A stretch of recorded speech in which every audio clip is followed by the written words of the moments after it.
two-axis robot that can put bread from the conveyor belt into cartons. The conveyor belt will transport the packaged bread to the work area. The robot receives the coordinate signal sent by the visual sensor.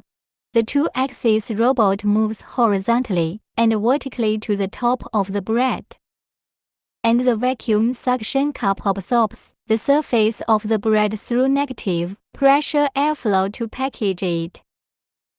The servo motor drives the robotic arm to move along the preset trajectory, during which the air pressure in the suction cup remains constant, ensuring that the bread does not tilt or fall when being transferred in the air. Move straight from the conveyor belt to the top of the packaging box.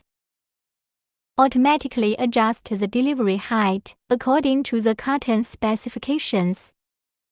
The suction cup releases 50% of the air pressure to allow the bread to touch the bottom of the box. Then completely release the pressure to prevent the box from tipping over. Cartons filled with bread are transported by rollers to be sealed. For more, subscribe to my YouTube channel.